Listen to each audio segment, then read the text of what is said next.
I'll just quickly talk and introduce settlement support. We are an organization that has come together. We are located in Coventry in the West Midlands. Our aim is to facilitate integration through support, advisory, and also training for immigrants in the UK for them to settle within the British community and society. We have been carrying out skills development webinars to provide and help us have an understanding of what are the requirements that we are expected to have for us to exceed, or at least be able to climb the career ladder within the UK. So today is actually our third skills development webinar. We've had a previous one on how to develop or how to write a CV and a cover letter, and that was really insightful for many of our participants. So I really hope that today's session would also be of use to all of our participants.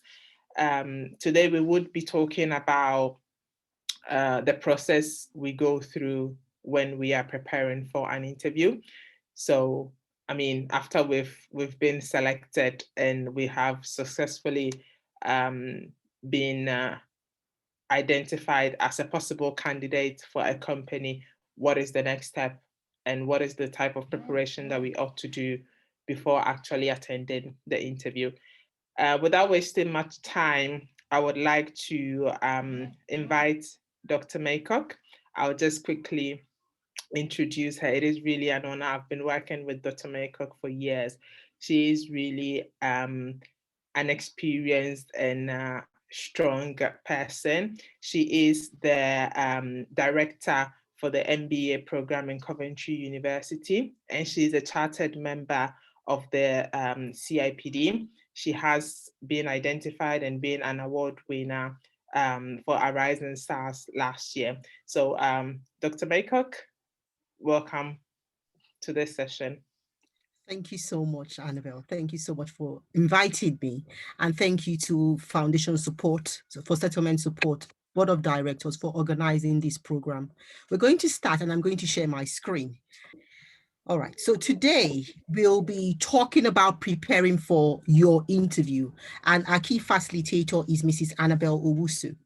I don't want it to be me just talking at you. I want us to have a discussion because most of us have gone for interviews and have not succeeded, or you've done so many interviews and you haven't gotten the job. And I just want to pick out on key things that you should look out for and key strategies that would enable you be much more successful at interviews because it's a skill. The objectives for today is understanding what an interview is. So what exactly are you going there to do? It's not you just going there to talk about yourself. What type of exchange is taking place? The second thing I'd like us to talk about as a group of people here is the strategies. I've listed 5 strategies that you need to get in place to prepare you for the interview. And the first one is the job description and the person spec. Align yourself with that, the key skills and experiences that you have. The second one is knowing your audience. Who are you actually talking to? The third is anticipating the interview questions. So a bit of preparation needs to be done. Dressing accordingly and getting your head in the right place. And then I'd go on to say, look, what are hiring managers expecting from you? And how do I ensure that that key expectation, I could also meet those expectations as well? And then we open the floor for questions and answers. And remember, it's a safe space. You can ask us any questions. Annabelle and I will be giving examples of what we mean when we talk about what an interview is and job description and knowing your audience. And you can also pop your questions in the chat box if you want us to address things as we go along, or at the end of the session, we would address all the questions in the chat box. So I'm going to start. As I introduce today's session is I know that you all have been applying for jobs, and let me just assume that you've got the big interview, and I would say congratulations, but that's not where it stops. This is where you now have to impress the organization that you're going to work for. How can you ensure that you are the person that is chosen? Preparation ahead of time will help you. So don't take things for granted. Always prepare. Ahead of time would help you to perform at your very best. But it's a lot more than going on Google and just checking things out. You are going to do a lot more than that. You also have to make a great first impression. Appearance-wise, knowledge of the target company, the product, and of course, exactly how you can convey that you are the best person for that job. I'll stop here and just talk generally. Sometimes we don't realize how we come across to people. And remember, these are strangers that you are going in for an interview. And it's that impression. People make a split impression about people within the first 15 seconds on where they meet them, whether they like them or they hate them or they don't like them. And it's that chance you have to make that quick impression where you are much more likable by the team. Yes, your qualification matters, but are you a fit? So what I would suggest at this time is ask people for truthful feedback. How do I come across to people? Am I offensive in the words that I use or the mannerisms that I use? Do I come across as timid and shy or as a weakling? Do I come across as overbearing? Do I come across as arrogant? Those types of key skills, you need to start finding. It's a self-reflective activity, because in interviews, not only are they watching the words that you say, it's also the physical, the behaviors and the features of your face and your actions that transmit a message about you. The next thing you may ask me is, you're talking about interviews. What exactly is an interview? I'll tell you what an interview is essentially a structured conversation where one person asks a question and the other person provides an answer. I will now move it to a formalized format. It's basically an investigation. They are trying to understand if you are a good fit, and you're transferring information in both directions. So you are also understanding about the organization or the person interviewing you, and they're also trying to understand or take information from the words that you are saying. The words that you say have meaning, a lot of meaning, and it can be interpreted in various forms. So be very careful when you use certain words, because certain words may have dual meaning, especially in certain sectors. A common feature of interviews is there will be always a witness there in the interview, apart from the person interviewing you, who may have no other thing to do or job to do, but just to be present there to observe the whole process so it is fair. I'm going to go straight into the first strategy, which is reviewing the job description. When you get called for an interview, I want you to take time, even if it's an evening after work, and look at the job description. Yes, they've called you for an interview, but how can I convey that information that shows that I fit that job description? I am the person that they are looking for to do that job. The duties and the task, the skills required. How can I show that I fit that job? Take some time to look at it. What a job description really is that it provides the job applicants with an outline of the main duties and responsibilities of the role. So it's usually drawn up by individual organizations responsible for overseeing that process. So the HR department or the line manager you'll be working with. But again, it's transmitting, how do I align with what they are looking for? What skills can I showcase during the interview that aligns with the skills required for the job? So for example, let's say you go in for an administrative role. One of the key skills that they'll be looking at is basically Excel skills, organizational skills, Microsoft skills, so Word, Excel, PowerPoint, and the rest. Communication skills, how you can organize information. So how do you show that you have those skills? At this point, I'm going to stop and ask Annabelle, because Annabelle is a talent manager. have you had any experience of noticing that potential employees have not read the job description when they came in for interviews?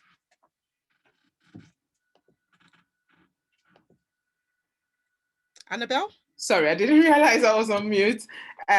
Yes, it is very common actually for people to attend interviews without being prepared. And as a recruiter, you can notice that from the beginning when you ask them information about the company, just tell me a bit about what you know about the company. What are your expectations for the job role? What is the job that you applied for?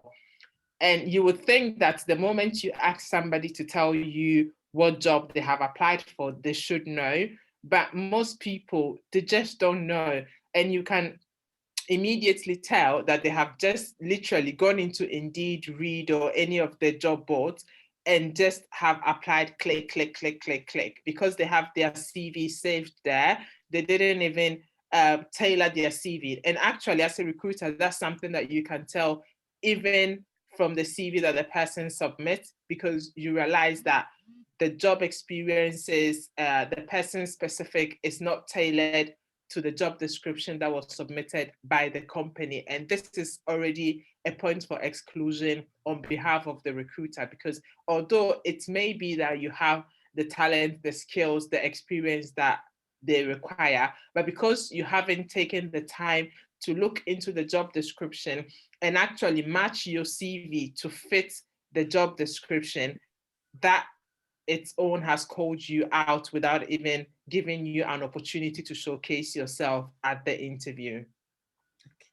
Thank you, Annabelle. And that's a really, really good one. So I and Annabelle will be going back and forth for this session. And you can put your questions in the chat box. Annabelle will pick up those questions.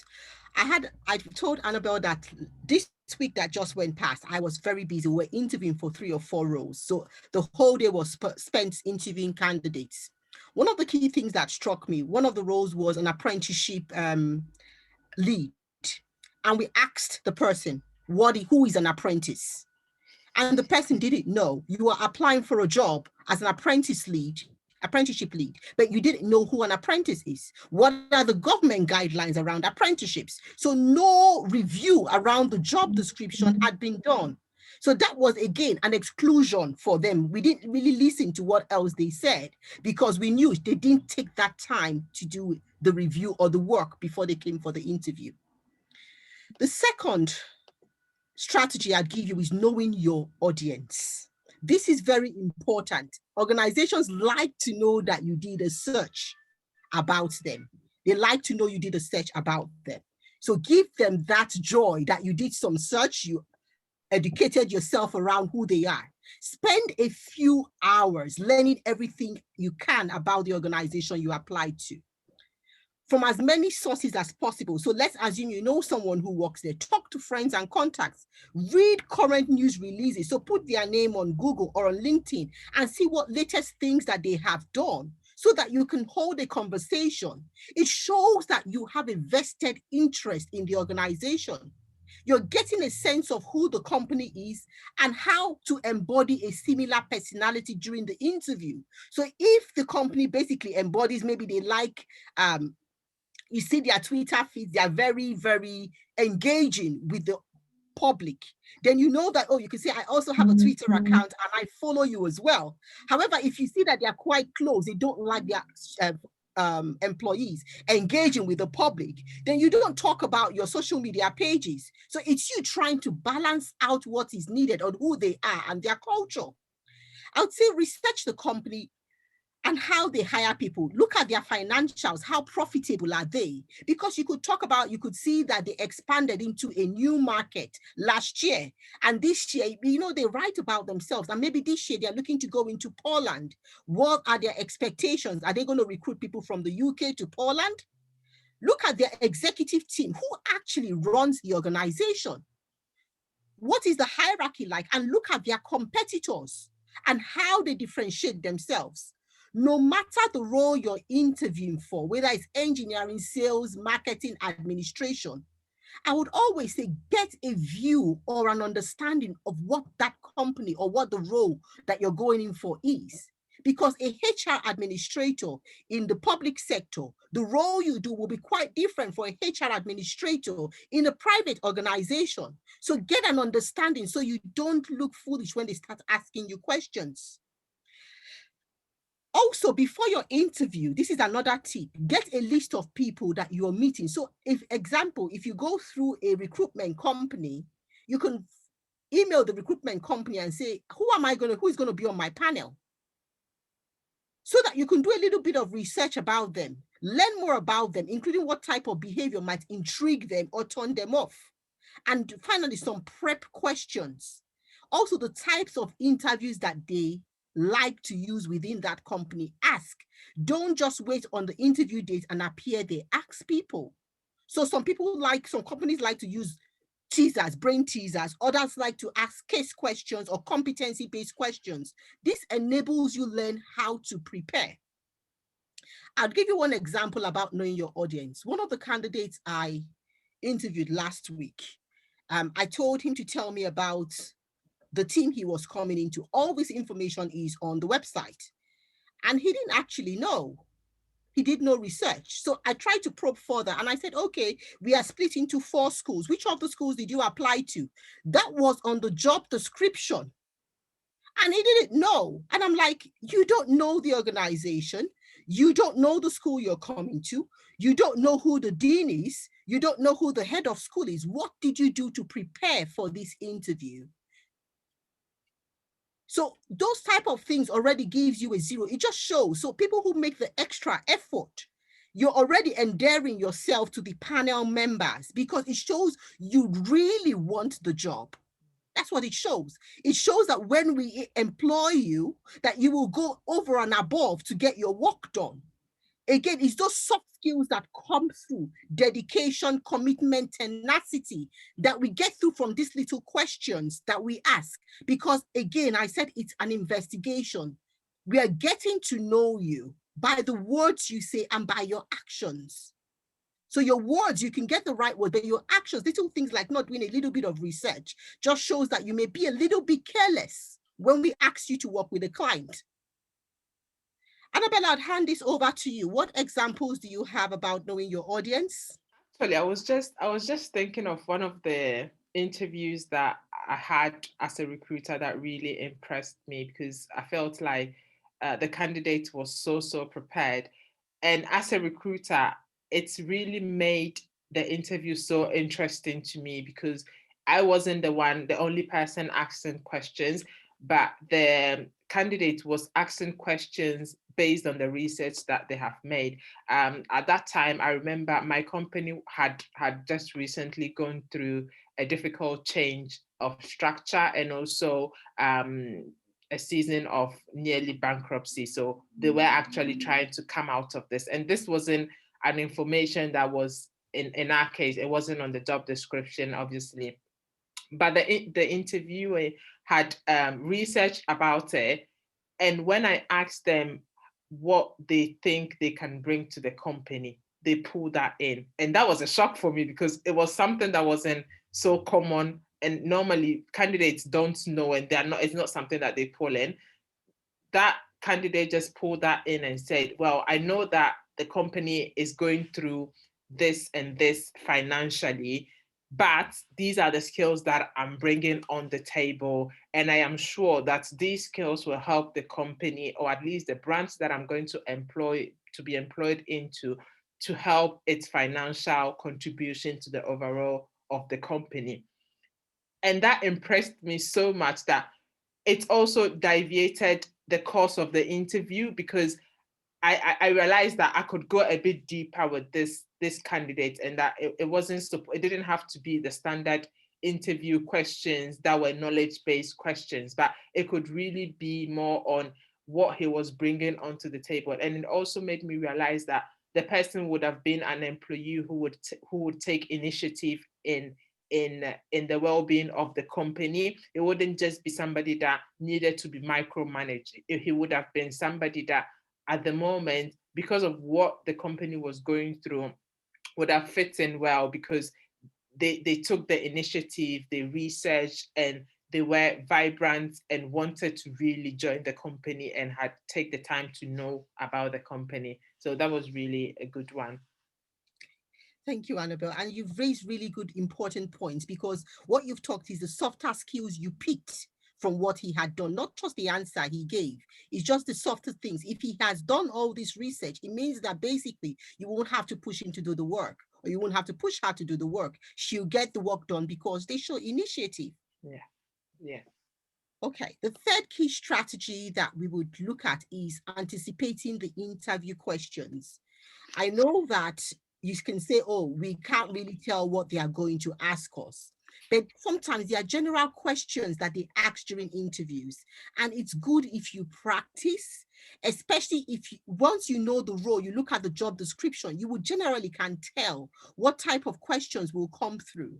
For example, one of the key questions that would be asked is, why do you want this job? That's one of it's a normal question that comes through. Why do you want this job? And it's not, oh, because I want to feed myself. No, you're not going to be saying that. You're going to be talking about how great the company is and how your skill set fits in with what they are looking for. You're going to be talking about how it is a career development opportunity for you. However, you're not just looking for them to give you the job. You have something to bring to the table. Remember, it's an exchange relationship. What can you give in exchange for the salary that they pay you? Value added. So always go with that mindset that I'm going to add value. I'm going to add value. Think about little ways that you can add value. I would always, when questions start coming up around this, think about what you have achieved within your job and try to put them in percentages of financial terms. That makes a lot of sense. So if you're good at organizing, it's nice to say I'm good at organizing, but how can you show that your organizational skills has shortened the time for service delivery for your organization? Or how can you show that your persuasion skills has increased sales? So those type of things, you can simply say, okay, let's assume you work in Tesco. Let me use something very simple because all of us go to as that Tesco Morrison. And maybe you were the shop floor manager or shop floor administrator. You can say, maybe I came up with the fact that once I noticed that there are lots of people on the queue, I call up to the other till members to come and take their places on the till and serve customers. That has shortened customer waiting time by an overall of 20% in the shop, which then means that it has increased efficiency rate by maybe 15%.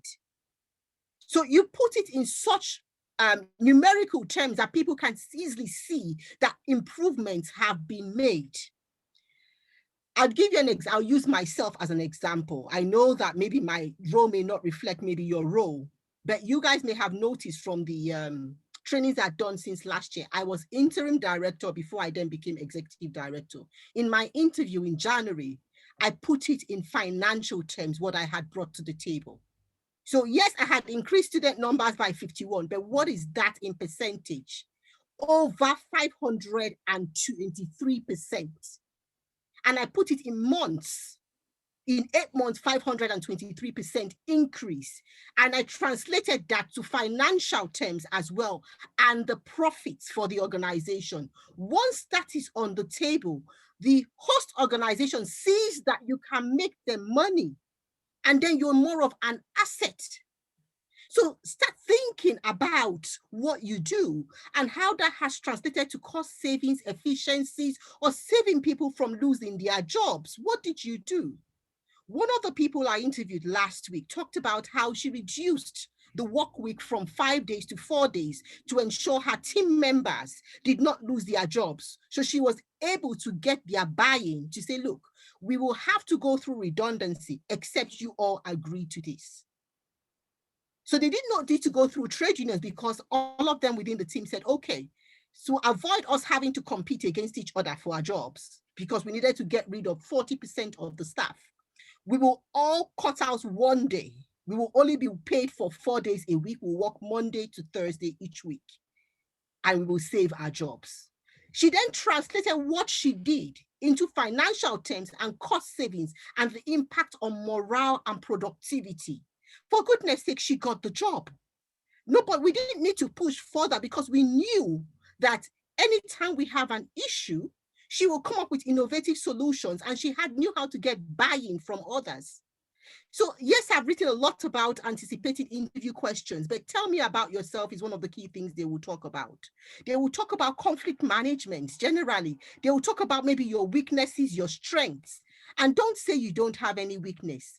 Turn that weakness into a positive. So one of the key things that they asked me was, what was my weakness? And one of my weaknesses is perfectionism. I like to reread things to make sure there are no mistakes. But what that does, it slows the process down. However, I turned that into a positive. And I said, I am protecting the reputation of the organization because I deal a lot with external clients. And if I don't go through this process 2 times or 3 times to ensure there are no errors, I could cause reputational damage to the organization. Hence, my perfectionism, which is a weakness, can also be seen as a strength. So always be human. We are all imperfect. Don't try to show that you are perfect or you're the best. Show you're human, you understand your weaknesses. However, this is how you overcome it. I'm going to hand over to Annabelle because this is really her forte, because she does a lot of interviews with people. So Annabelle, over to you. I think you've really said it all, in a sense that it is really important to know that, first of all, we are human, and also the fact that the person who is interviewing us is human as well. So I think when I was at the beginning of trying to get a job and I didn't have insight on how to carry on with interviews, I thought I had to be robotic. So when they would ask you what's your weaknesses are, what do you think are things that you ought to work on, I was just thinking, I don't have any weaknesses. I'm good. I'm fit for the job. Just pick me. I'm good. I'm the right candidate. But then I realized that by you showing that you have weaknesses, it doesn't mean that you're not a fit candidate. It means that, first of all, you are human. And first of all, it also shows whoever is interviewing you that your ability to admit that you've done a mistake.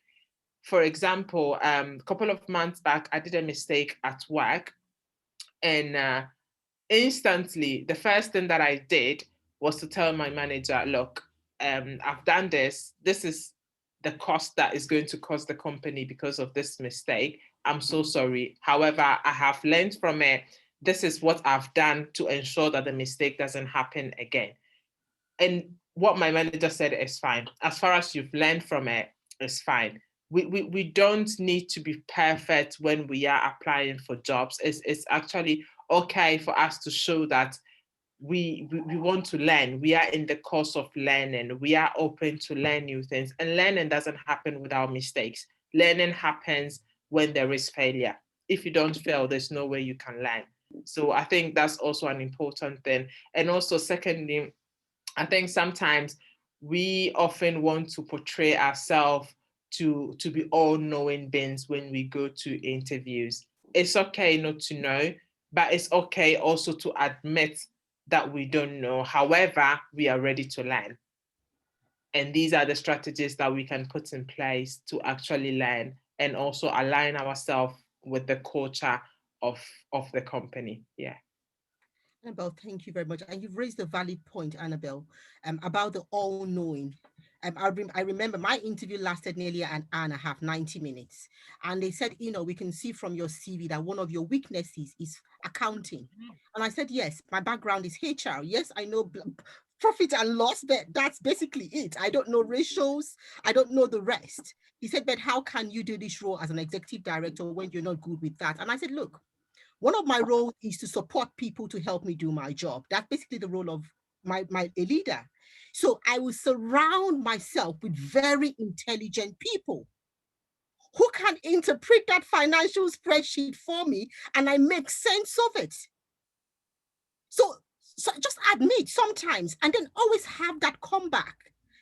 And I don't know ratios, and I don't think I would ever learn how to understand ratios, but I can read profit and loss. But it's surrounding, saying I'm willing to take efforts to overcome that weakness. I'm willing to take effort. Another key thing people would say, oh, one of the key feedback would be, you're very quiet during meetings. And the reason I do that is I don't know it all. So those who know it, I listen. And at the end of the meeting, I ask for clarity. Then I give my own feedback. So again, during the interviews, listen. There are the subtle words that come through during the interviews that you can pick up on. So for instance, one of the interviewers was very quiet and was constantly staring at me. So he didn't ask any key questions and he just constantly stared at me. And I knew that he was watching my eye and body language, because you can tell when someone is lying from their eye movement. His job was to watch the body language. Also, when you're giving examples, be careful you don't exaggerate the examples that you give, because they also track it. I'll give you one example of how we knew someone was lying. He talked about working with this fantastic company in Manchester, as well as this fantastic company in Oxford. And when we checked his CV, the time he gave those examples of a 6-month project, he also had a full-time job with another company. So the example was excellent. But when we compared the amount of hours you would need to put in to complete that project that you gave an example, plus your hectic full-time job, it meant that it's either you are working 2 full-time jobs, which is 80 hours plus a week, or you're telling a lie. So we called him back for a follow-up interview to say, can you please give us a reference for these examples that you gave? Or can you confirm you had 2 full-time jobs and you signed an agreement with your company saying that you are allowed to work with another organization while working with them full-time? Because what we were checking was the ethics of the person. How truthful and honest is the person? If you had 2 full-time jobs, that means you must have been defrauding your other organization, because the time they pay you to work 9 to 5 or whatever 8-hour shift you work, you were also using that same time elsewhere. It talks about your character. So be very careful about the examples that you give, because the quiet ones on the panel are also watching and noting and comparing it to your CV. Also, your timeline, memorize your CV, the chronological order of your CV. So when you give examples, you're able to fit it in with that chronological order. So maybe it may have been a time where you were off work, you didn't have a proper job, hence you did that project. So you could fit it in within that 6 months you were home without a job, where you did little projects here and there. But if you mention it was at the same time where you had a full-time job, the first red flag comes up: liar, fraud, dishonest. So again, that's basically the type of examples we would give, and we just tell you these strategies. Watch out, memorize your CV, memorize the job description, and your answers that you give, ensure there is an alignment and a match. There's a question that has come through from John. Okay. If we can pick up on it. So John is saying, most companies are very private with regards to how they disseminate their information publicly, based on the organization's structure and culture. So in an instance where a potential candidate could not access the information needed to prep, what other tips can the candidate use to prepare him up? So I'll just quickly pick it up, and then you can add some more. So with regards to this, John, I remember in one of my my last job roles, what I did was, there wasn't, as you said, there wasn't much information, because it was a company that was a bit private with regards to their information. However, you always find general information on the company's website. Normally, what is on the company's website is just sufficient. Obviously, if you want to be thoroughly prepared, you need to dig in a bit more. So I decided to dig in a bit more. And I said, as students, really taught us to go always further. So what I just decided to do was, I just thought, think outside the box. How do you get further information that you need? I just thought, I have LinkedIn. Let me go on LinkedIn. LinkedIn is a network for professionals. LinkedIn is a network where is the professional Facebook, let's say. So I just said, okay, I'll just write up the company. I wrote up the company's name. It gave me a list of employees that were working in that company or had worked in that company. I followed up some of them, those who accepted. And once they accepted, I just said, hi, my name is this. I'm applying for this job in this company. However, I'm struggling to get certain information with regards to the culture. So I just thought I wanted to know if you may be willing to just give me some information or even your experience so far of how the company is and how they've been treating you so far. And trust me, although it may sound like you are being too upfront because you are putting yourself into people's face, that is what you need to do in the organizational structure. Because if you don't do that, nobody will do that for you. Nobody is going to cuddle you. Nobody is going to be too nice to you and give things to you ready. You need to fight and work for the things that you have. So good for me. All the people that I wrote came back to me and they were like, oh, it's a good organization. They gave me the pros and cons of working in that company. And that equipped me to have an overall view of what that company is and and the way they treat their employees. And that was essential for me because that helped me decide whether to attend the interview or not. Because if it had been a company that did not have their vision and mission or the way they treat their employees that aligned with what I was envisioning for a company that I wanted to work for, I wouldn't have gone for that interview. So we need to really make use of the tools and instruments that we have around us. Most of us are on LinkedIn, but we don't use it. It's a great tool. LinkedIn is really, really great for us to network. It's great for us to know about people, to know about organizations. Actually, I think there are even groups of people in different sectors. So if you're even interviewing for a sector that you are not knowledgeable about, but you wish to branch into, LinkedIn is great because you have groups where professionals who've been working in that sector for so long are in there. You can ask the questions. Don't be afraid to ask the question and say, I don't know this. I'm looking to branch into this sector. Can you tell me about it? Can you tell me your experience? Can you tell me your difficult moments? And for me, that's the best thing that you can ever do, to have realistic opinion about a company and about a sector that you want to branch in. You're absolutely right, Annabelle. I think you've addressed the question fully.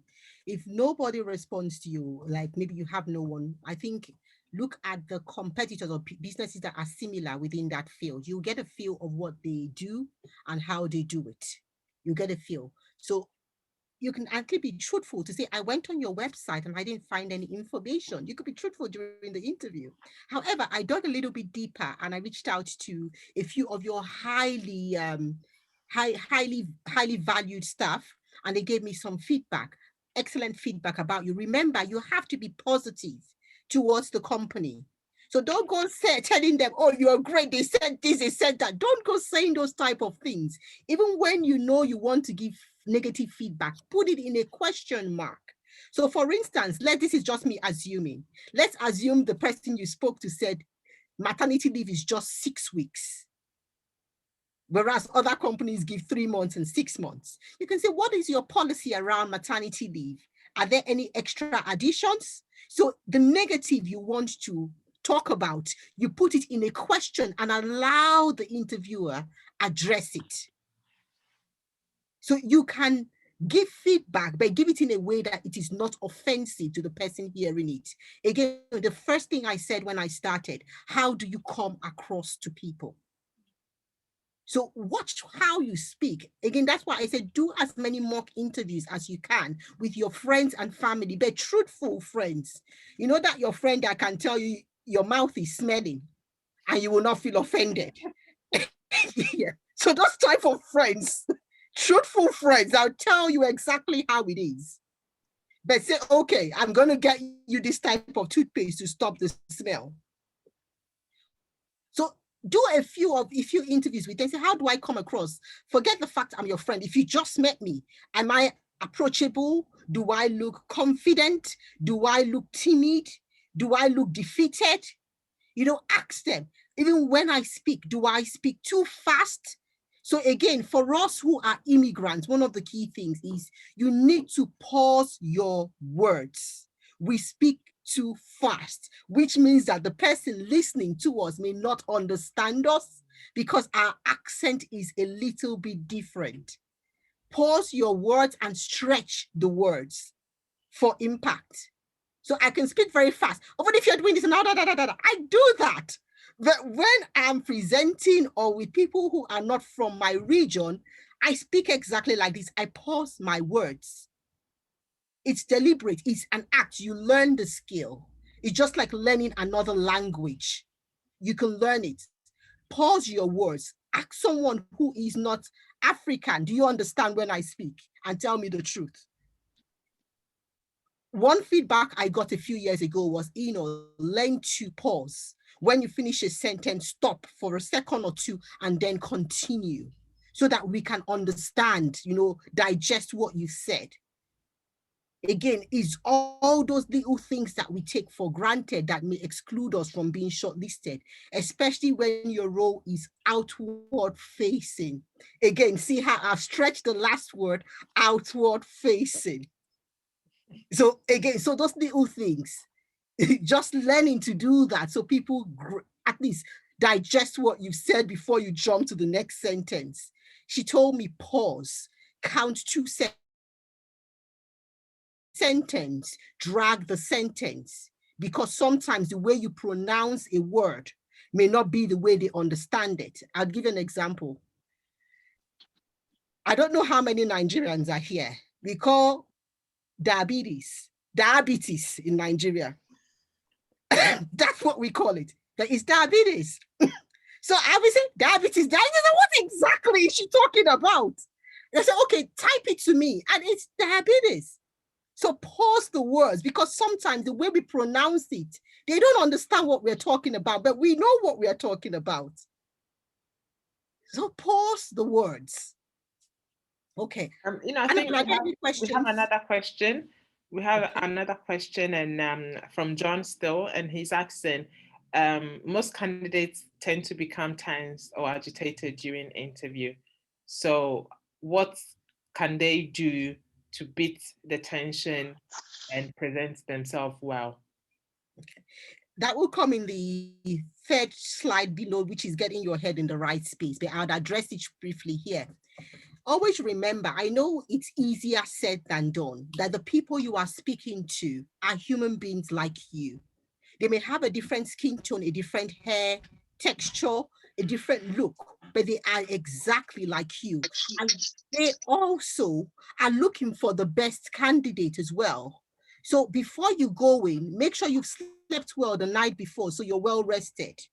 Make sure you've done the practice sessions, because when you practice, you become more confident. And not just practicing with your friends. You can ask people that don't really like you to just listen to you. Expose yourself to a bit more critique before you go for the interview. And as you get into the interview, make sure that you remember they are human beings like you. And they are looking to recruit you as you are also looking to work in their organization. They are looking for the best person yet. Just always remember that it's a mindset. You are good enough as you are. Yes, you will make improvements as you go along the way, as you grow and evolve. But as you are the best you can be for this moment in time.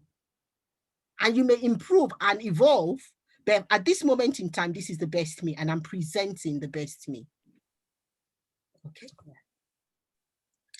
Okay, I'll move to the next slide, which is packing and dressing accordingly. So Annabelle, I'm going to jump in and ask you questions here, because again, you can give examples through this. I'll talk through it and hand over to Annabelle. Okay. I know that we are all online and we're doing most of our interviews online, but things come across. I'm not going to read through what I have on the screen because you can see it. You need to dress accordingly, groom yourself. On Tuesday, somebody appeared for an interview and he didn't comb his hair. He was a Black man. He didn't comb his hair. That was a huge put off, because I was like, at least give us the honor of a well-groomed person. Also, little things like your nails being dirty when you come for the interview. Groom yourself, take it as something important Don't just appear casually, especially look at the culture and the way the people in that organization dress and behave, and try to mimic it. Make an effort. Make an effort. As Annabelle said, go on LinkedIn and look for people who work there and just look at their profiles. Make that little effort. I say, if you have a friend who works at the company you're interviewing, she can give you a heads up as to what people wear. Maybe smart casual, it mustn't be a suit. Smart casual, a nice clean black top. So because you're going to be sitting down, is online, so at least the top part of your body should be well groomed. Make sure you get your outfit cleaned and pressed and tailored so you're not rumpled up when you come in. Don't forget little things. Check for loose herms, because when you talk, you may raise your hand and the loose herms may be showing. Groom your nails because they would show on the screen as well. Groom your hair and your face. Look presentable, that someone is proud to say, she works in my organization. He works in my organization. Before the interview, what I always tell my friends and the people who I mentor is, do a little pampering to yourself. It calms you down. So the day before, maybe a facial. If you're a guy, just do a clean shave. Or if you still keep your beard, just trim it down. Check your interview outfit. Have a long shower. So do something that makes you feel good a day before the interview to calm you down. Also have copies of your CV electronically. So in case they say we can't find your CV, say, oh, please give me an email. I'll just shoot it out to you right now. Have everything organized. If you're going face to face, put a few copies in your bag. Because they may say, oh, we can't find your CV, we can't find this. And you say, oh, I've got it here. I came prepared. That sends a message that you're really eager. Have a reference list. So if they say we want to call people to check, I know you put it on your CV, but you can say, I can send you my references if you want me to send them to you again. And I'm okay with you reaching out to them. So it's that thing of, I really have nothing to hide. During the interview, make sure you, even if you know the people, this is one of the key pitfalls. A few people who worked within the organization were interviewing for a job within the organization. And because they knew the people on the interview panel, they began to call them by their name. Don't do that. Call them by their designation. Try not to be familiar. What that does, I'll tell you from the other side, is that you put the interviewer on edge, because if they give you a high score, they will say it's because you knew the person. So the interviewer, just to protect themselves, which is human nature, will be much more stringent in the marks they give you, because if there is evidence that there's conflict of interest, that you know the person on the panel, there'll be more scrutiny. So I ask of you, even if you know the panel members, address them by their designation or Mr. or Mrs. this. I beg of you. So that's some of the mistakes that we make. You thought, oh, my friend, why didn't you give me the job? Even if she gave you 9 out of 10, the other people in the panel would say, but you knew them. I'm sure you may have given them the questions. So they'll pull down the score. And for you not to be investigated at work, you're also cautious as well, because you may have a reputation of saying, oh, she only always gets her friends to apply for the job. So you make sure that you don't disadvantage yourself by trying to be over familiar. Prep your purse, prep your briefcase. Have a notepad, because they may ask you questions and you can say, let me take down this question. And if I'm successful at the job, I would have the answers for you. So one of the key things that intrigued me about a particular individual was, we said, oh, we are having this issue at work. What would you do? She says, I have lots of ideas. I'm going to give you just one way of sorting that problem. However, if I'm successful, I will implement the other. So I'm going to jot down this question. And I said, look, she already has the answers. Let her get the job, because the others, we have to train them to do it. So just coming prepared in that thing of, I want to add value. I want to add value. I'm prepared to learn. I want to add value. So Annabelle, I'm going to hand it over to you. So I think you've really mentioned an important point, which is that of adding value, because most of the time we think, especially maybe if you're a new graduate or if you are looking to move into another sector, a new completely sector, you think, I want to get a job to get the training or to get the knowledge from the company. And companies know that. Companies know when candidates are just candidates who are coming to get the knowledge, and then they know that they actually, as a recruiter, one of the questions we used to ask ourselves after an interview is, do you think this person is going to stay? Because obviously for us as a company, we needed to have a look and evaluate candidates who were going to stay, because for a company, training you is an investment, and it's a loss for us to train you for maybe a year or two and then you decide to leave. It's a massive loss for the company. So when companies are actually carrying out recruitment, they actually also take into consideration if the person is going to stay or not. And it's surprisingly how we can also give them that information based on how we structure our CV, based on how we answer to interview questions, and even based on our body language. Because sometimes we may just pass this message across to the interviewer that we are just looking for the experience, and then once we get it, we are going to leave. So if the company gets the impression that your only aim is to use the company for your personal reasons, they will be reluctant to give you the role, even if you may have all the qualities that they are requiring in an individual or in their next employee. So that's also one thing to consider. And with regards to the dressing code, I think it is really, really important to come across. I mean, the first impression is really, really, really necessary, in a sense that I've had people come to interviews soaked in sweat. And my first impression was, oh no, you're not going to get a job. Because I always say to myself, when you're going for an interview, think of how the company would want you to represent them. If you were outside representing the company, how is it that you want to be perceived? How is it that you want to be seen as a representative of this company? And it's crucial. I think during this pandemic, there was a time, with Afro hair, I have my Afro, it's really hard to manage. And sometimes when I have official meetings, I'm like, oh, I'll just leave my hair like that. It's fine. I can't be bothered putting in gel and styling it, etc., etc. But then my sister said, yeah, but you are representing the company, because I always say I'm representing the company. So my sister is, you're representing the company, and it's not the company's fault that you have Afro hair. So make sure that your Afro hair is in place to represent the company. So in that case, I needed to, before sitting on the board with the directors, I needed to make sure that my appearance was in line with how I wanted to represent the company, and the company would have wanted me to represent them, even if it was an internal board meeting within the company. And as a matter of fact, especially for we Black people and foreigners and migrants, the amount of unconscious bias is really massive. I mean, we may not realize it, but in the corporate world, is really a lot.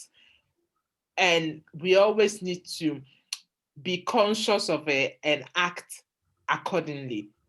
Because you may think that is not to say that the person interviewing you is racist.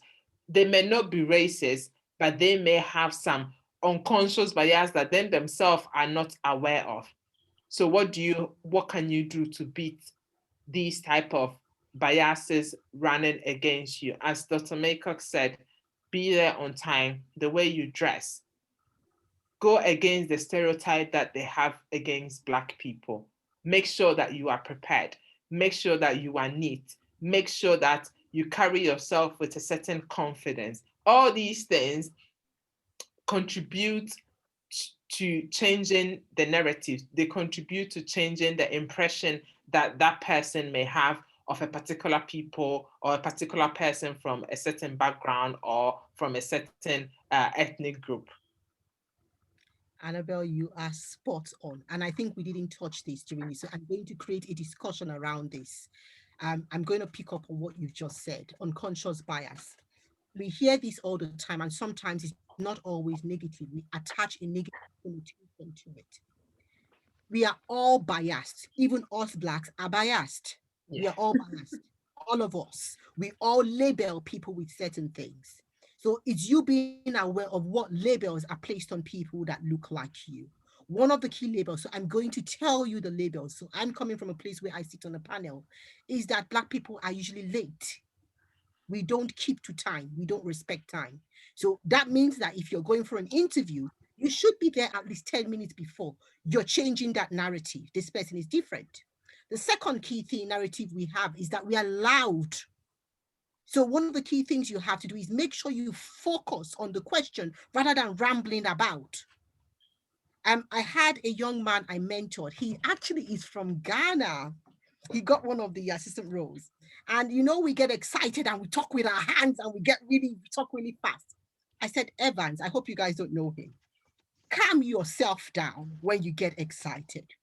Put your hands down because it comes across as aggressive. Because in the culture or the environment we find ourselves in, so we are not in our host culture, our home culture, we're in a host culture. The culture you find yourself in, there are certain things that come across as aggressive.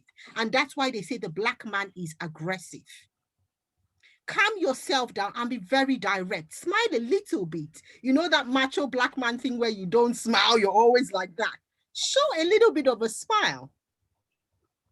I said, Evans, also get your answer straight. I want you to research and get the knowledge aspect because of the issue around intelligence. You have to be the best. You have to be the best. So you come across as highly intelligent, highly organized, and highly capable to do the job. He got it. He was the best. And one of the key comments at the end was, that was an unexpected surprise. That was the word that was used. An unexpected surprise. Because he had gone against the narrative they hear on the streets. And it's us being aware that these narratives are there. These narratives are there. And being saying, I'm not a number, I'm not a failure.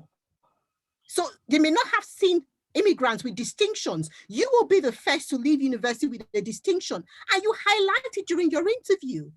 You were the best in your class. How did that happen? Despite English not being your first language, what it translates is that you put in the extra work. You put in the extra work. That's what it translates. So don't pretend, these things are here to stay with us. Even within my own country, Nigeria, we talk about racism in the UK, we have it in Nigeria, it's called tribalism, where the Igbo won't recruit the Hausa and the Hausa won't recruit the Yoruba. We have it. How do you navigate that same system at home? That's the same strategy that you use. So don't say, oh, all these things are isolated. Look within. That's again self-reflection. Don't devolve the responsibility to others. Sometimes take responsibility for some actions that happens. How do I change this narrative? Is there evidence of what they are saying? And if there is evidence, how do I ensure that evidence does not include me and the people that come behind me? So what Evans has done is that he has set a precedent for all the Black boys behind him. So now how they would see the Black boys behind him is how Evans is seen. That is basically it. It's how Evans is seen. All the Black women within my school, we have breakfast meetings, and I'm very clear. I say you cannot damage our reputation.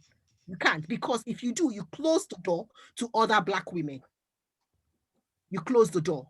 So let us ensure that we are progressing in this manner. And if we do something wrong, we apologize. We don't become that angry Black woman. You do something wrong, you apologize. If it doesn't work, then you take it to HR quietly without having a verbal fight at work and throwing your wig off and taking off your shoes and wanting to fight at work. You drop those street behaviors. So please be aware that there are biases. We are all biased because of how we were socialized and brought up. We have a comment from Malcolm, who is saying that he tried to learn some keywords when he's preparing for an interview because of his accent.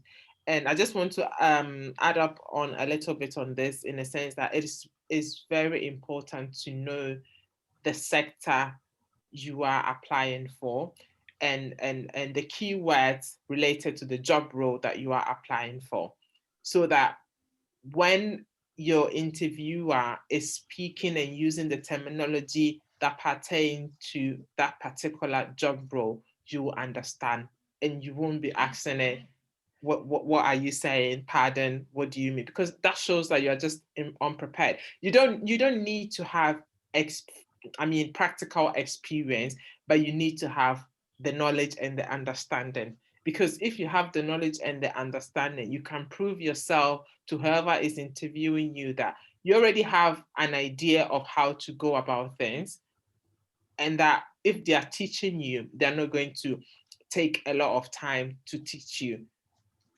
So yeah, that's just one thing I wanted to add up on. You're right, Annabelle, again. And if you always check the chatter on LinkedIn or the noise on LinkedIn on what the key discussions around the sector you're going into is, so that you can join the conversation. So what exactly is going on? So one of the key chatter now on LinkedIn is COVID-19 and the new forms of misbehavior it has created. So there is that chatter about COVID-19, the variants and all that. How does it impact your sector? Us leaving the EU, how does it impact your sector? So read the news, check the chatter, so that when they begin to talk about these things, you can contribute. Yeah. You can contribute as well. Okay. I'm going to go to the next slide, which is getting your head in the right place. That goes back to the question that was asked previously. I know that you will spend most of your time before the interview, rehearsing questions, reflecting on your career, chronological dates and all that. But I would ask that you get your head in the right place first. These are the key things that you need to brush up on to prepare you and make you more confident as you go for that interview. One of the ways you can do is start preparing as early as possible. Have a book. One of the people I interviewed had a little notepad at the side, and she told us before she started, I have my notepad at the side because I have written down a few answers that I think I would need to be reminded of as I go along. So in case I forget and you see me looking down, it's my notepad. What that told me was that she had been preparing. She didn't come there to just, whatever happens. No, she said, for me, this girl is ready for this job. That's what the message passed across. I said, okay, I'm going to be very careful with my questions because it looks like you have all the answers. Come up with a phrase that will help you avoid, that quiet moment where you need time to gather your thoughts. So one of the key things is, let me think about this for a minute. So when you are not sure what the answers would be and you have to think, you say, let me think about this for a minute. Now, that is a great question. I would like to think, the key phrases that you could use to give you that little time that you need to gather your thoughts. I think I would have to say, so you're given a little bit of time to gather your thoughts to answer the question. We asked someone, how do you deal with conflict at work? Because we knew that her job would mean her working with different stakeholders. And there will be conflict because you work with a lot of people. And what she said is, let me think carefully about this, because you can deal with conflict in different ways when you're in different settings. Because I'm in this particular type of setting, I will be much more listening because they are the clients and I am selling them a product. So when conflict arises, I will try to understand it from that perspective. Brush up on what certain body languages communicate or conveys to people. Again, I keep on talking about the non-verbal communication. Your posture, your stance, your arms length. If you fold your arms this way, you're feeling defensive. That's what it says. If you keep doing this, it means that you're distracted. Watch your body language. It sends across a message. It sends across a message. When someone is asking a question, look at them rather than looking elsewhere or writing. Okay? And some people like to drink. So when you're talking, and you just make sure you have paused before you drink a cup of water or something, but check your body language. And also sleep. The day before your interview, make sure you rest. Make sure you rest. But getting your head in the right place, I'll tell you what I did. So now this is my example. Before my interview for my job, which I knew I had to get because I had not applied for any other role. So I knew I had to get that role. The day before, I laid in the bathtub and just calmed myself down, reminding myself of why I am the best candidate for that job. I went to bed early and I ate a light meal so I don't have indigestion. In the morning, I had a light breakfast and I groomed myself. So I wore a dress that I know I feel good in, you know, those feel good clothes. I wore my best perfume on, and it was like I was going into the office of a king. So I went in like I was going for a very important meeting. So when I got there, they said, "Oh, you're all dressed up." I said, "Yes, I'm coming to see very important people." What I had done, I had set the panel at ease. I had called them important. So again, your words are very powerful. Don't go saying, "Oh, I'm nervous. Don't tell the panel members that. Don't. So I said, "I'm coming to see very important people. This interview means a lot to me, and I'm looking forward to getting the job because I've worked really hard for it." And there's that smile on your face. You ease them out. So it's getting your head in the right space and assuring yourself, it all comes from within, that you are the best person possible for the job. You have prepped for it and you have the right answers. So you're not going there as a novice, you're going there as a person who can do the job. And my key message was adding value, support, improvement. That's what companies want to hear. What can bring them money, not what I can take from them. I did not discuss salary until I was offered. I know that you would say, okay, at the end, they'll ask you, what questions would you like to ask us? The next thing you say, how much are they paying for this job? I beg of you, I beg of you, don't do that. Don't do that. When they offer you the job, and then you can say, my last salary was this, and because of what I'm bringing to the table, I would like to negotiate 20% more, and always talking percentages, 20% more or 30% more. I could see your salary ranges between 40,000 and 50,000. I hope that you saw what I could bring to the table. That's why you offered me the job. Hence, I'll be trying to put myself at the middle grade, which is 45 or 46. If you put yourself at the top end, what signal it sends to us is that we would have problems with progression. How do we promote you? How do we promote you? Because you're already at the top end. We're going to say next year they're going to be asking for a raise. What are we going to do? If you put yourself mid-range, it means that we have 2 or 3 years with before we then have to put you to the next grade. So again, the signals of what you say matters. I'm going to hand over to Annabelle because this is her 40. I began to interview people a year ago. Annabelle has been doing this for ages. And this is what I've picked up over the last 12 months. We can't hear you. Yeah, sorry, thank you very much. Yes, I do agree, especially with us not being so keen to ask about the salary, especially because most companies nowadays, when they are recruiting, they don't put how much they are going to pay you or what the salary is. And in a way, it's also a way of attracting the best candidates because they are thinking you are not just money oriented or money focused, but you are really interested in the job, in getting the experience, in putting yourself out there and actually bringing something to the table. So I would really underline, as you said, to not to ask the salary question until you have actually been given the offer. Also because the moment you have been offered the role, that means the company wants you and you stand more ground to ask a bit more because they've gotten to know you. They know what skills you possess and what you are bringing to the table. If they are very keen on you, it's easier for them to grant you the percentage increase that you are actually looking at rather than saying no. The impression you give when you ask of the salary at an interview, it's just that you are just interested in the salary. And that also will take the recruiter back to the fact that you may not stay longer in the company because you easily move when you get offered a higher role with a higher paying salary.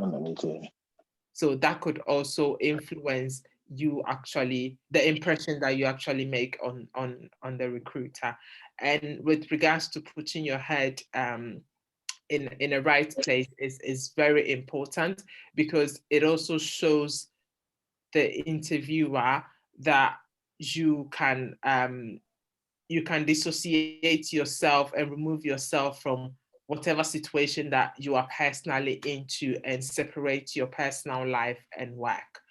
And I think that's really an important skill that we ought to master, and for us to obviously be successful in our career and move on in the career ladder. Yeah. You're absolutely right, Annabelle. You're absolutely right.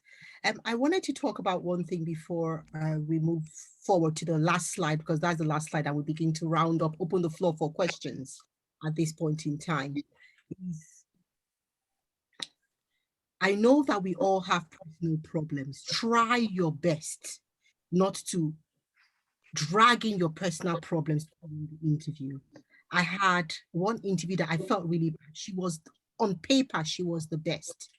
And she began to talk about all her health issues. When we asked her, is there any other thing you would like us to know? And she began to list her health issues. And in my face, I was like screaming, stop talking, you are disadvantaging yourself. Try your best to minimize your negatives and maximize your positives. Try your best. That means that we are going to spend on private health care. So much money on private health care. That's what the message it sent. And she's going to be out of work for a really long time and will not be there to do the job. So again, there is no impact. There's no reason for us to recruit her, despite her being the best candidate. I'm begging you, minimize your weaknesses and maximize your strengths. The last thing I'll talk about before we go is what hiring managers expect in an interview. There are three key things. Your achievements in the past job. So an achievement is not just earning a salary. What impact did you make to that company? What impact? If you leave a company, what can they say you did? Not just doing your job. What difference did you make? Your unique value proposition, what extra do you bring to the table? So what makes you different from the other person? So if we have two people who are in a tie, what can we say this will be the differentiating factor that we pick you over the next person? And how you showcase your hard skills and technical skills. Be aware that you can showcase those skills. So for instance, you may say, okay, my achievements in the last job, what did you achieve? I would use myself as an example. I grew a portfolio from 51 learners to over 533 learners in 8 months. That takes skills for selling, persuasion, influencing, and a lot of hard work and an understanding of the market that you're in. That's what it takes. They then ask you, how did you do it? You should be very clear on the steps that you took. And collaboration, so I didn't do it alone, is working in collaboration with others. If you keep saying, I did this, I did that, I did this, what it shows is you're a selfish person. You have to show that you are able to work with people and through people. That's the leadership skills. You're able to influence people to join your team and help you become a success. So I worked or I co-led. So not that I led this, I co-led. I co-led with others. I was part of a team that won this. I and my team members achieved this. I worked hand in hand with the head of department as well as my subordinates. So you praise the people around you. Because what that shows is that you will not throw anyone under the bus. That's what it shows. But when you keep saying I, and they say give examples of conflict and you badmouth your entire team, What it shows is that we are going to have a fight eventually because people always disagree and you're going to badmouth me. So one of the examples I used was I noticed a team member wasn't pulling their weight. So I had a cup of coffee, virtual coffee with them to say, what's going on? We've been doing your own work for you, you know. Is there anything going on in your private life that we should know? And we found out that he was going through divorce. So he couldn't concentrate at work because he was going to be made homeless. Where would he stay? Lots of fights in his house. Then he was going to lose his children. So the whole issue dragged on. And I said, how can we support you to minimize the impact of you not pulling your weight? So that would have been a huge conflict if I had just written him a warning and said this, that. But what came out of it was that you showed support. So I told the other team members, only give him work that he can do within these certain hours when his wife and children are out of the house so he can concentrate. Then we do the rest of the work. Let's give him 2 months to sort his life out before we then go back and check. So that was conflict management, but in a positive way. You have to show support because the reality is that we will all have issues with each other, but it's how we manage those issues. Is it fight to kill or fight to move it forward? Fight to kill or fight to move it forward, or destruction or creation? And my issue with conflict is I want conflict to be a co-creation opportunity, not a destruction opportunity. So I'll hand over to Annabelle as I have completed my delivery. So Annabelle, over to you. You are the facilitator and we'll open the floor for questions. I'll stop sharing my screen. Thank you very much, Dr. Maycock. As you were talking about resolving and managing conflict, it actually came in mind how it is also important for us to manage the way we respond to criticism at work, in a sense that are we portraying ourselves as people who know it all and who cannot be taught, or we are open for somebody to come and tell us, actually, I think this way you are doing your work may be taking too much time. Perhaps you could consider doing it this way without you actually taking an offense. Because in the corporate world, that's how it works, in a sense that people tend to do their things by themselves. But if you are able to open yourself to receive criticism in a constructive way, you pave your path to go really, really far.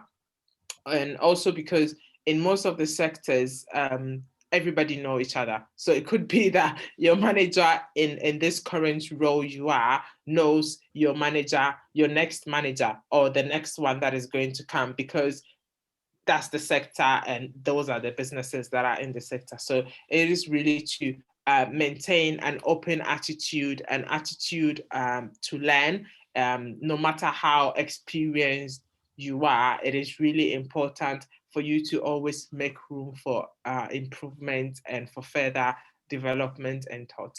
So at this point, I would really like to take some questions. I know we've taken a few and it has really been an interesting discussion.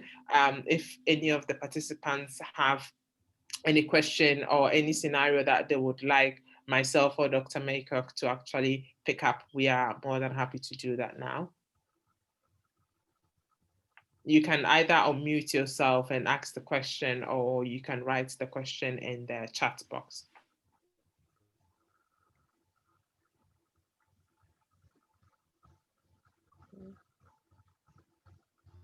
Well, if there's none at this point, I would ask our co-founder, Mr. Kofi, to actually wrap up for us, if you couldn't do it, please. There is a hand up. Oh, there's a hand up. Okay, yeah, please, you can go on. Yeah, thank you very much for the wonderful contributions and these illuminations that have been given to us. My question is based on the age. Most times they may not even specify the age differences in that. So in an instance whereby there is a job application where they did not put in the age difference, would they be able to, would it be possible for anyone to apply for that job, or you also have to put your age into consideration.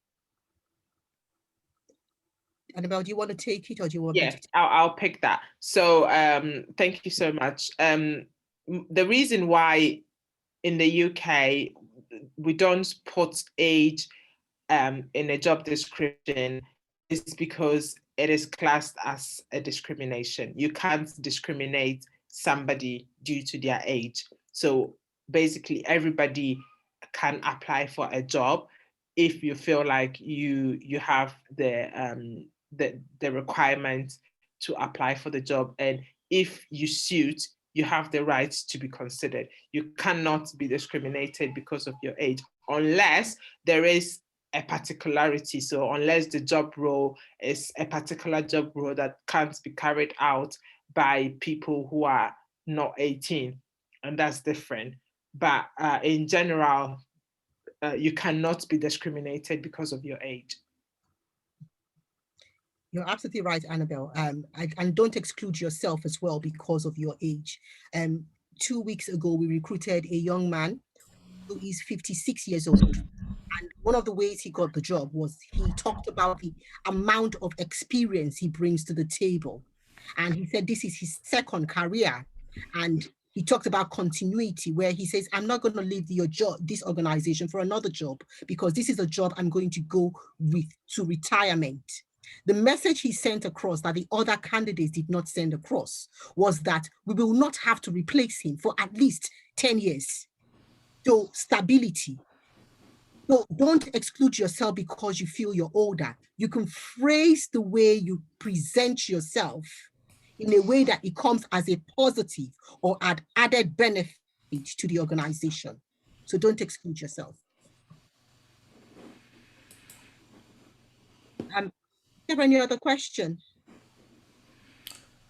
I think I'm gonna present another scenario before we sort of do the final chat. So I think I've heard people ask me this particular question in the past, and the question is, I've read a job spec, and the job spec says the candidate needs to have X number of experience, maybe 5 years experience. I've done the job before. I don't necessarily have 5 years experience, but I've done it before. I've got roughly about 2.5 years experience. Should I apply for the job or not? So what do you say to that? Okay, thank you very much. I would say still apply for it. Don't be demoted by what the job requirements is, because you may not have 5 years of experience, but you may have those 2 years of experience and you are willing to build more and work more on it. So you are really still coming with something to the table. You're not clueless. And even if you don't have the experience, I always advise, if you think you have the skills, you have the basic knowledge, you have the ability and the passion to learn, go for it. It doesn't cost you anything to submit an application. And what's the worst that could happen? A rejection letter. It's fine. You apply for another job, but you holding yourself back from applying for it, you are rather taking the opportunity from you, because then you wouldn't know if you would have given the opportunity to go for the job or not. I've had jobs that required experience, and I didn't have any experience at all, but I still submitted the application and I got the job. So that would be my advice. I don't know if Dr. Maycock wants to build up on it a little bit. That's excellent. I'll give you an example of what we applied for on the person repeat. And I always say everyone has something to bring to the table. It's just that sometimes we don't articulate it right. If it says 5 years, example, 5 years, then you've got 2.5 or 3 years. Remember that you have also other experiences that you could add. So I'll use one example that we recruited someone who had less experience compared to others who had come for the interview who had more experience. We were looking for someone to come in and manage the student union. And we needed someone who had worked with the trade unions. And the people that came had worked with the trade union. But what this other person showed, who had not worked with the trade union, but had ran a cooperative, so they didn't have the right skill, but also had come from a large family. So in her examples, she said a trade union is like a large family. I come from a polygamous home. My father had 3 wives, which meant that resources had to be argued about before it is distributed. And that is what a trade union is. You're always with competing factors. I've also run a cooperative of a group of women, and they keep on, women always have more conflict than men. So that again is like a trade union. She used her other experiences from her life to showcase the shortcomings that we saw within her CV. So don't exclude yourself. Just again, it's how you position yourself. And I think one of the key things we as Blacks have to do is looking at ourselves, that reflection on saying, these things I have done, how can I ensure that I can position it in such a way that it meets the needs of what they require? It meets the needs of what they require. So positioning yourself. So what came through from her is that she had more varied experiences compared to those who had run trade unions in organizations. She had the practical family experience, which she had grown up with. So she was used to conflict and resolving conflicts in a very peaceful manner, because all the wives in her polygamous home lived in the same home. And that is a very difficult thing to do. 3 women in one home with 1 man and about 13 children. That is everyday fights. She had also run a cooperative which was successful for a period of 4 years. So we knew that she coming in, she would have the softer skills, which she didn't learn in school, but it grew up childhood skills, which she had, so it's inbuilt to deal with conflict in such a way that the outcomes would always be peaceful. So we picked her. So don't exclude yourself. You have so much to bring to the table, just that you haven't positioned it properly. If I may. Please. Thank you, Dr. Maycock, for that. I think what I've noticed also is that when they ask about job experience, when they ask about experiences, people always just want to think about job experiences. So personal experiences at home, personal experiences, in church or in somewhere else are still experiences that we could share. So when they're asking for experience, it doesn't have to be the experience you had in your last job or something. Experiences, just like Dr. Maycock just talked about, managing a home is also an experience, because of course you had to deal with people, you had to deal with resources. So we should not think for one very high falutin sort of experience that you had at work, that's what they are looking for. So we could share experiences like that. So for instance, if I would give an example, I was in an interview and I was asked that, okay, one of the question was like, have I ever gone through a very difficult time or made a very difficult decision? So at that point in time, what came to my mind was, coming to the UK was a very big decision for me to make. They said, why? Because I said, I was doing well back in Nigeria. I was a business consultant in Nigeria and I had to come here because my wife came here. So I said, things we do for love. I mean, it was, a little joke, but it was a serious decision I had to make. And they appreciated the fact that I shared that. And it was a big deal, for me. Thank you. Actually, you're very right. And what you showed was your humanness. That's what you showed. That's what comes through. You are human. You have weaknesses. You're in love. You do things for love. It just showed you're human. That's what it showed. And that's a very powerful thing that people tend to not show. They don't show their emotions. You are human. You're human. And at work, you will get to the point where sometimes you would have to show your emotions. So I'll give you an example. We had a very difficult meeting. And at the point, I said, I will have to switch off my camera now because I feel like crying. So I'll switch off my camera. But what that did, it brought the tension down in the room, because if we are all fighting for resources and we are attacking each other, the people that you thought were your allies are They're attacking you personally. It breaks the bond. And I said, I've just got to stop because I can't attack you. So let me calm myself down and I'll come back. And everyone said, oh, we have behaved like animals here. Let's stop. And that's what you showed, that you were human. You showed you were human. Okay. Any questions? I don't think we have any more questions at this point. So I don't know if Mr. Kofi would like to take over, and then if obviously whilst he's talking, any more questions comes up, we'll pick it up. All right. So thanks a lot for that, both Doc and then Annabelle as well. I think just final comments. I want to say I've learned quite a lot from the session this time around.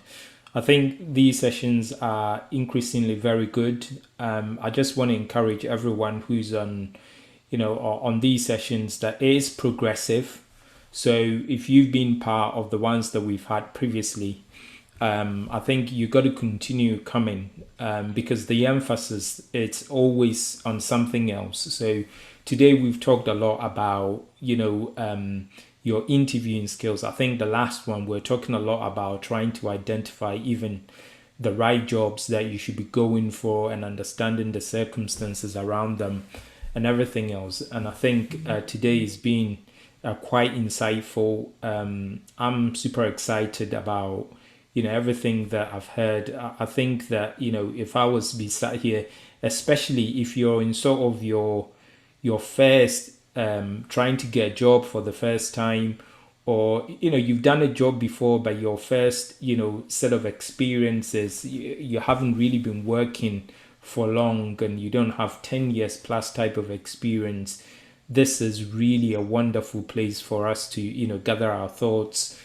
share together, and then obviously learn from each other. And I think it's been really good. Just before, because I know that we've got just a little bit of time, just recapping some of the areas that I feel that we're really good. Researching about trends in your industry is another one that I wanted to add into there. If you're going to go into a role or you're looking for a certain role and there is a change in industry, and you go into that role and people are able to identify the fact that, or your interviewer can sense that you've got an understanding of what is new in that industry, I think it gives you a little bit more. It gives you something a little bit extra. It tells the interview that you are a little bit more aware.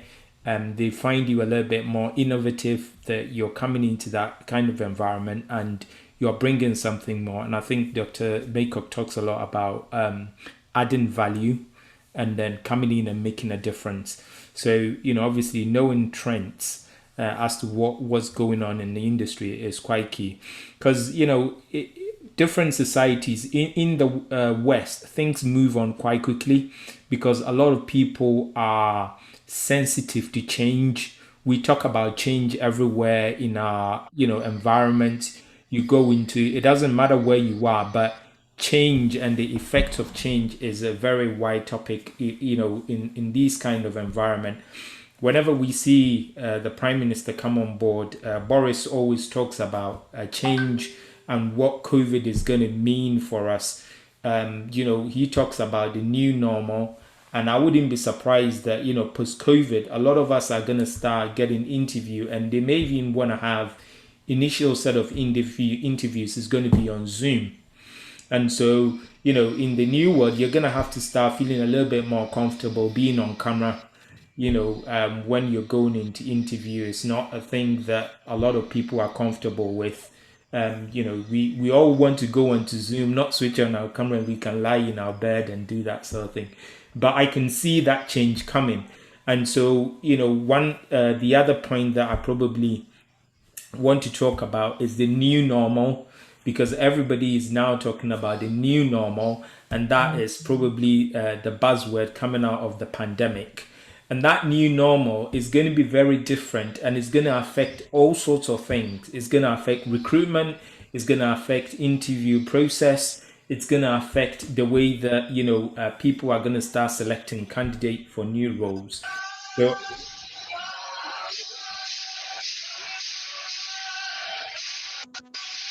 so I think we just got to be a little bit, sensitive to that. And that is definitely going to help us. So I obviously like that bit. And then the other one that I wanted to sort of pick up as well, and I felt it was quite key, was around the stereotypes. You know, being self-aware is quite important, and self-aware is not just about what you look like or anything like that, but understanding how people perceive you.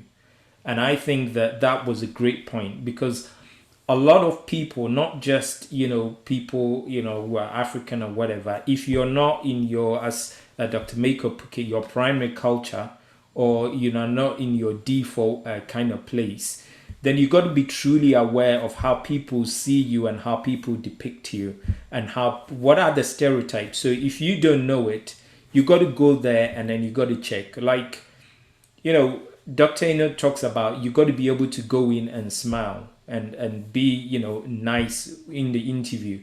But when you go in and you're in a room of people who are gathered in there, they say something which is quite funny, everybody gives you a bit of a giggle and then comes back on board.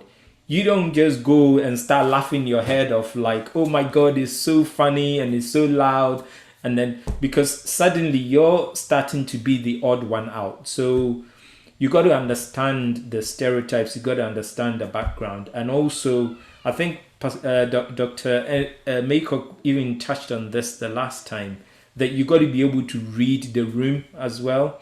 So maybe not directly related, but a good example is, imagine you've won a deal, or you've been recruited and you had a job, and then you go into the job environment and everybody is using first names irrespective of who they are dealing with.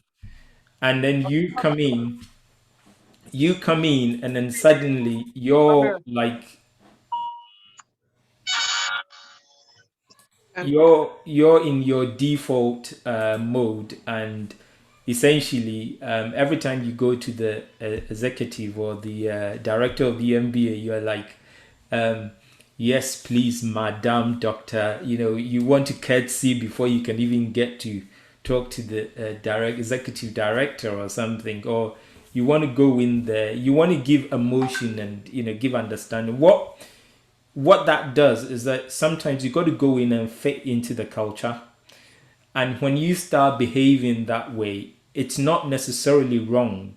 But what that gives, it gives an indication that you are not comfortable with the culture at bay, and you come in and you feel different. So even before anybody start treating you different, your own reactions and your own behavior to whatever is happening in that environment give a sense that you feel different. And so in an interview environment as well, if you're sat in front of a panel and you're not at ease and you feel really disconnected, or some interviewers, recruiters can sense that, and that can be a little bit not good for you in terms of your marks and how they're going to score you. So that is another one. And then maybe the last one that I'm going to pick up, and then I'll allow other people to speak as well, is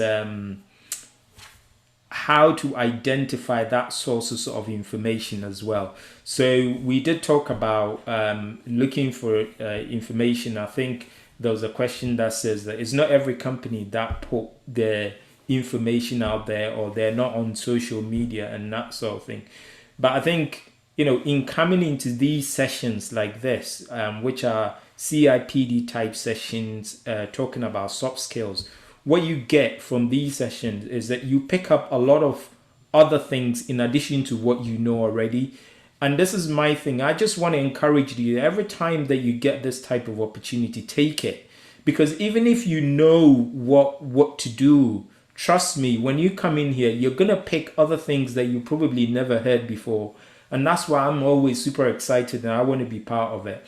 But sources of information, you may not get them from the public domain, but there are what we call statutory information. So most businesses are required by statutory legislation that they got to put out their annual statements out there, or their statements of operation, and that a lot of the time is a financial statement, but a lot of that time is actually backed with a company report of their activities in the prior year and what they want to do in the future as well. So those type of information, if you cannot search for it and if you don't know where to go for it, you can ask and they can give it to you because it's public information. They're not going to hide that.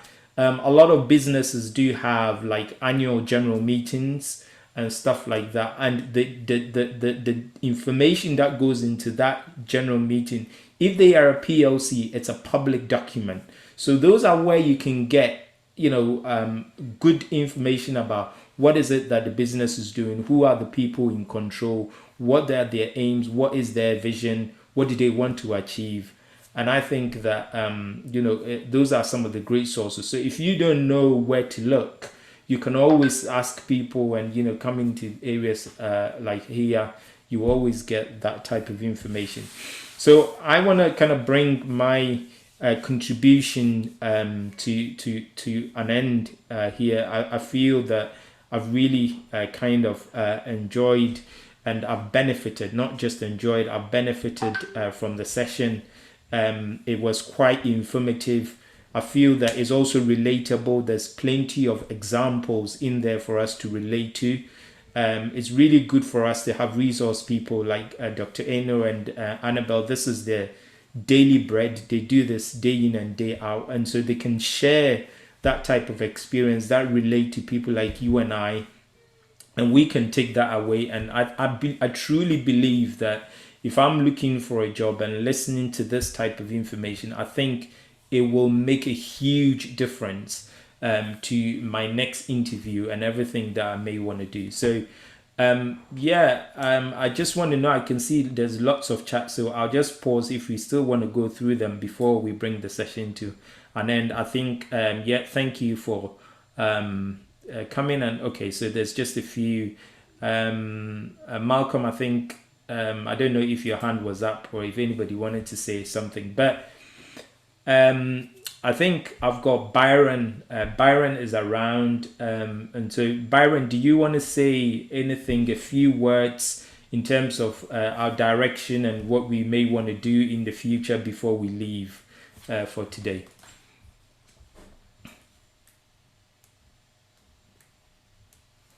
Let me just thank everybody. We would expect feedback from everybody. Those people have been working behind the background.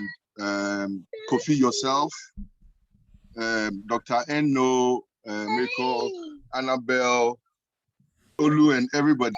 And to all the participants, thank you. We expect to have your feedback.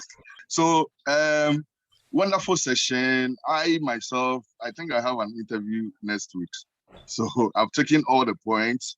And like Kofi, you concluded, even when we feel like we have the information, it is important to add more information to what we have. So this is to encourage everybody. We will be coming back again. We have 2 other sessions in the year. Feel free to get back to us with any suggestions.